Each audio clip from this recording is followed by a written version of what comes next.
Good morning, viewers. It's another blessed day. You're welcome to the Daily Fountain Devotional Summary, a daily devotional guide for a close relationship with God. This is a summary of the Daily Fountain Devotional of the Anglican Communion. This summary is by Hope Eleosi Onekpe. You are welcome. Hello, good day. I welcome you back to today's episode of the Daily Fountain Morning Devotion. This summary intends to bring to us understanding to God's words by the help of the Holy Spirit. Thank you for joining us again for another fresh episode of the Daily Fountain Morning Devotion. This is another day the Lord has made. Today is Tuesday, July 15, 2025. Our topic for today says, God works in mysterious ways to fulfill His will. Let's bow our heads as we pray. Heavenly Father, we thank you for your word, which is a lamp to our feet and a light to our path. As we prepare to study 2 Samuel chapter 3, verses 6 to 16, we ask for your Holy Spirit to illuminate our understanding. We acknowledge that this passage speaks of conflict and division within the house of Saul and the house of David. We pray that you would grant us wisdom to discern the lessons relevant to our lives and our world today. Lord, we recognize the challenges of leadership, the temptations of power, and the importance of unity. May your words be a source of encouragement, challenge, and hope for the congregation. We pray that you would soften our hearts, open our minds, and help us to receive your word with humility and obedience. May we learn from the mistakes of the past and strive to build bridges of reconciliation and unity in our own lives. We ask for your blessing upon this time of study, that it may be a time of spiritual growth, transformation, and deepening relationship with you. In Jesus' name we pray. Amen. Hallelujah. Let's open our Bibles to the book of 2 Samuel 3. We'll be reading from verse 6 to 12. 2 Samuel chapter 3, verses 6 to 12 reads, And it came to pass, while there was war between the house of Saul and the house of David, that Abner made himself strong for the house of Saul. And Saul had a concubine, whose name was Rizpah, the daughter of Aiah. And Ishbosheth said to Abner, Wherefore hast thou gone in unto my father's concubine? Then was Abner very wroth for the words of Ishbosheth, and said, Am I a dog's head, which against Judah to shew kindness this day unto the house of Saul thy father, to his brethren, and to his friends, and have not delivered thee into the hand of David, that thou chargest me today with a fault concerning this woman? So do God to Abner, and more also, except as the Lord had sworn to David, even so I do to him, to translate the kingdom from the house of Saul, and to set up the throne of David over Israel and over Judah, from Dan even to Beersheba. And he could not answer Abner a word again, because he feared him. And Abner sent messengers to David on his behalf, saying, Whose is the land? Saying also, Make thy league with me, and behold, my hand shall be with thee, to bring about all Israel unto thee. And he said, Well, I will make a league with thee, but one thing I require of thee, that is, thou shalt not see my face, except thou first bring Michal, Saul's daughter, when thou comest to see my face. And David sent messengers to Ishbosheth, Saul's son, saying, Deliver me my wife Michal, which I espoused to me for 100 foreskins of the Philistines. And Ishbosheth sent and took her from her husband, even from Phaltiel the son of Laish. And her husband went with her along weeping behind her to Bahurim.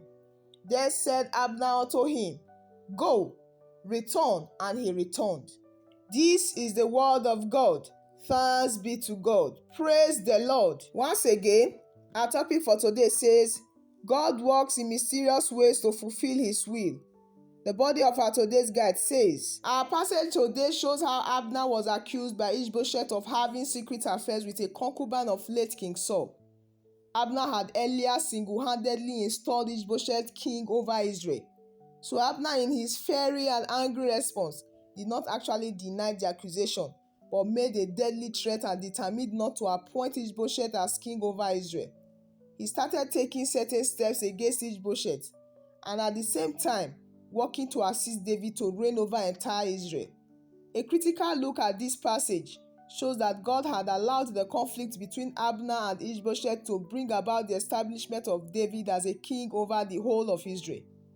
Beloved, if God intervenes in the situation of his children, he can cause confusion in the camp of the enemy in order to pave way for the fulfillment of his purpose, no matter the level of opposition. God is capable of making your enemies work in your favor if your ways please him.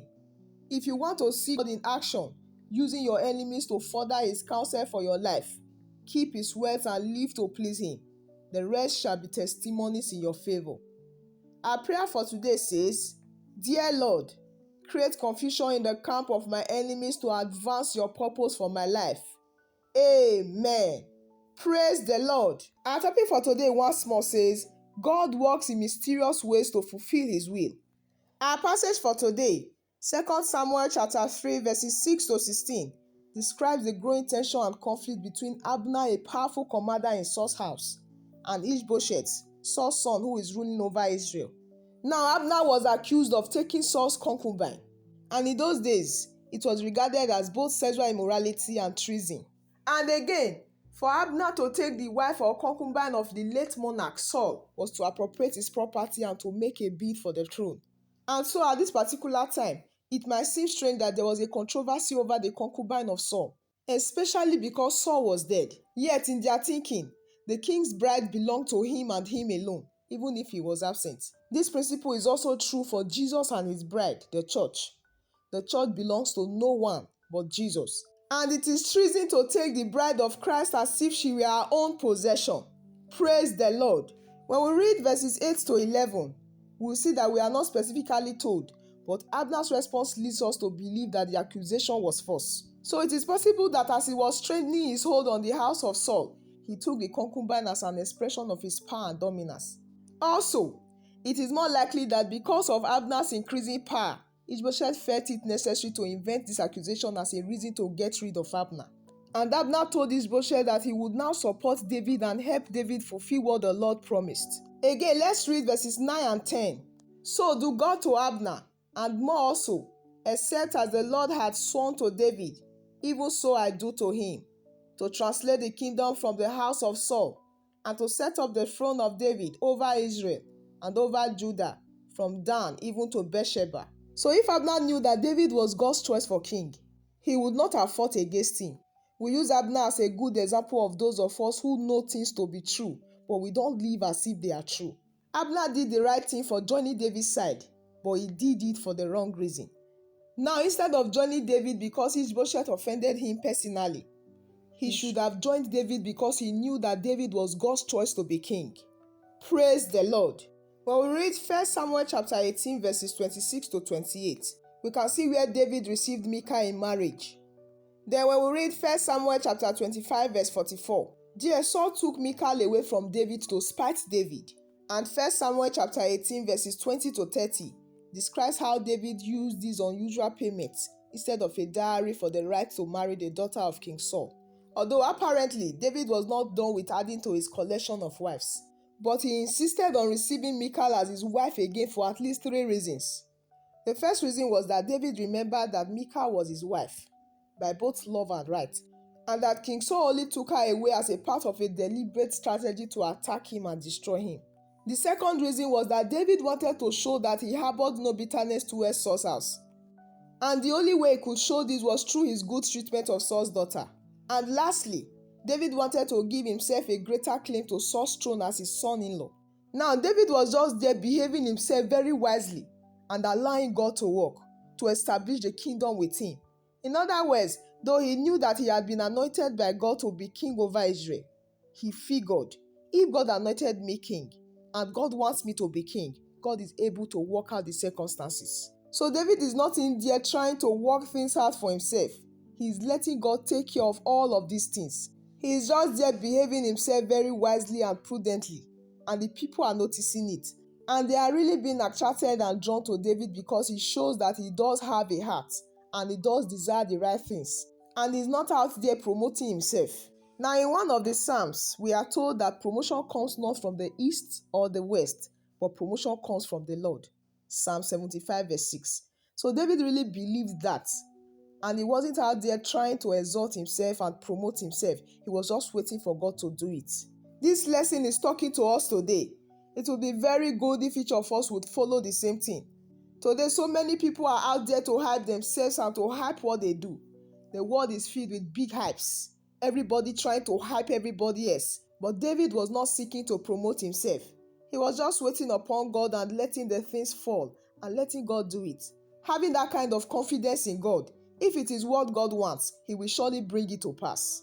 Dear children of God, I want to remind us all today that God is able to work His purposes out in our lives. Let's not try to push things or press things. God does not want that because it's not right.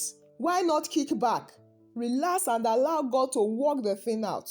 Dear brothers and sisters in Christ, it is so much better when God does the promotion. At this moment, I would like us to bow our heads as we pray. I want you to open your mouth and say, Father, help me to be a person of my word, fulfilling my commitments with integrity and honesty. Say, Lord, teach me to be faithful in my promises, just as David made a condition for his covenant with Abner. Say, Father, I pray for strength to uphold my commitments, even when it is difficult. Say, Lord, just as David sought the return of his wife Michal, I pray for the restoration of relationships that have been damaged. Say, Father, I pray for healing and forgiveness in relationships that broken bonds may be mended. Begin to pray for reconciliation in any relationships where there is conflict or division. Say, Father, I pray for your will to be done in any difficult situations. Just as David faced challenges in his rise to power, open your mouth and your heart and cry to the Lord. Say, Lord, I pray for your guidance in navigating challenging circumstances, that I may make choices that align with your will. Say, Father, I pray for strength and courage to face difficult situations with faith and trust in you.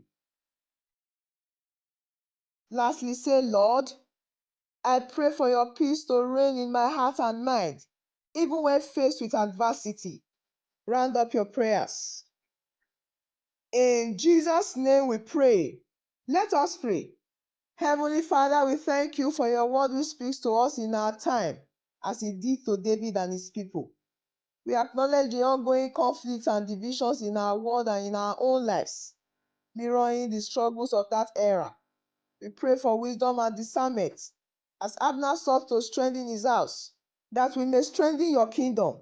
Help us to choose unity and purpose in our actions, reflecting your love and grace, just as David made a covenant with Abner. We ask for your guidance in forming covenants of peace and reconciliation in our own lives and nation.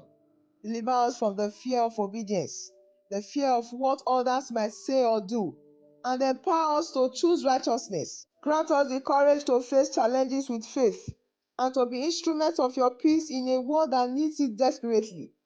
We pray for those who are caught in the crossfire of conflict, that they may find comfort and strength in you. May our efforts be guided by your hand. Father, please arise and turn conflict into restoration. We trust in your power to bring about unity and strength. And we ask for your peace to fill our hearts and minds. These we ask. In Jesus' mighty name we pray. Amen. Say hallelujah. I know God has blessed you today. Let me use this opportunity to thank all viewers for joining us today. We thank God for the success of our today's morning devotion. Please do well to join us tomorrow morning again for another fresh episode of the Daily Fountain Morning Devotion. Always do well to share the good news and also invite your family and friends to join us. God's blessings will continue to rest upon our lives and household in Jesus' name. Let's take our today's declaration together. Today I declare that the Lord is my shepherd. I lack nothing. So shall it be, so shall it stand, and so shall it come to pass. In Jesus' name, I wish you a blessed and fruitful day. I will see you tomorrow again by God's grace. Remain blessed. Thank you for joining us today. If you have been blessed and would like to have more of this, consider liking and subscribing. Share with friends and family as well. Join us tomorrow again. God bless you.